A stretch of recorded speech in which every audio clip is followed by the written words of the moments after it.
Hello, magandang umaga sa inyo.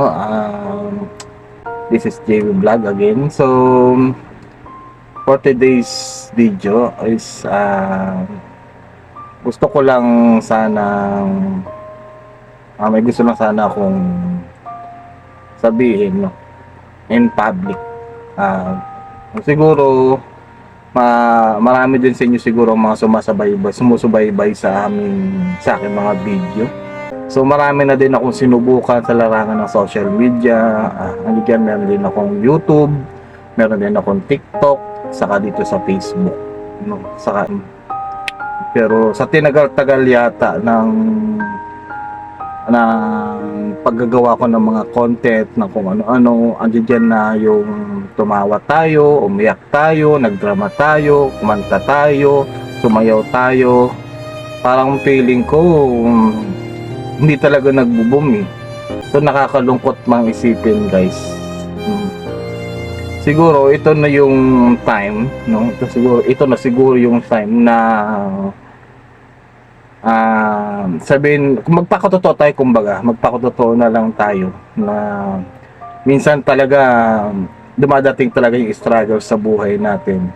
Minsan pinipilit natin yung isang bagay kasi gustong-gusto natin.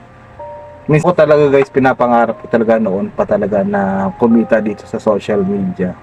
Kasi naiinggit ako dun sa mga tao na nakikita ko na lalaki na sinasahod, nagpo-post sila lagi, kumikita sila ng ganito kalalaki, ng milyon-milyon, nakakabili sila ng mga bahay nila, sasakyan, nasusuportahan nila yung kanilang mga pamilya, nabibigay nila yung mga gusto nila. So baga, nakakainggit na sabi ko, sino ba ako? Sino ba sila? Sino ba ako? Sino ba sila? Bakit sila nagagawa yung mga bagay na yun? No, ang hirap magsalita ng tapos.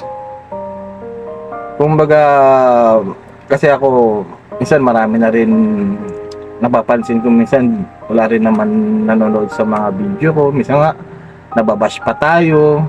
Minsan nakakarinig pa tayo ng di maganda. No?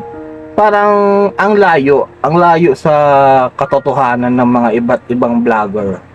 Kasi ibang vlogger, nababash sila, sasabihan sila na di maganda, na pag-uusapan sila araw-araw, pero kumikita sila. Pero naisip ko na lang na baka hindi ako para dito. Kaya naisip ko na sigurong itigil tong pagbablog na to. Kaya ako gumawa ng video ngayon. Kasi baka ito na siguro yung last na video na gagawin ko. Kasi wala eh. Parang lahat ginawa ko na yata lahat eh. Para wala pa rin nangyayari. Although hindi ako ganoon kasikat para magsalita ng mga ganitong mga bagay. Hindi ako ganoon ka-famous na tao. Hindi ganoon karami yung followers ko. Hindi rin ganoon kalaki yung mga viewers ko. Pero ito lang masasabi ko. Hindi ako susuko. Ano kayo? Sabi ko na yung hirap dito. Pagkatapos, papahirapan. Bigla sasabihin ko na, ayaw ko na. Hindi prank lang yun.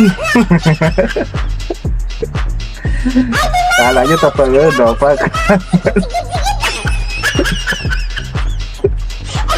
Nagdadrama lang tayo. Sinusubukan ko lang magdrama.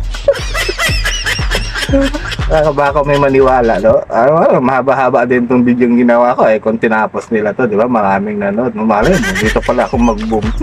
Magandang trabaho, guys. Kumbaga, kailangan, ka lang, good vibes ka lang. Huwag mo masyadong dibdibin, huwag masyadong seryosohin. Lahat ng ito, meron din time. Ngayon mga yan, tumanda na, saka lang kumita eh. Ako pa kaya, napakabata ko pa. Tapos susuko na ako agad-agad. So, yun lang guys, keep it up. No, wag tayo sumuko. Tuloy lang natin yung vlog ito. Wag tayo basta-basta magpadala sa mga tao. Tuloy lang natin ito. Someday, makakamit din natin yan. Ngayon, yan na guys, salamat sa mga na-prank ko. Salamat sa mga nanood ng full video na to. Kung tinapos mo tong full video na to, i-comment mo sa comment section. At bibigyan makakasip ka sa akin ng token. Yun lang, bye bye.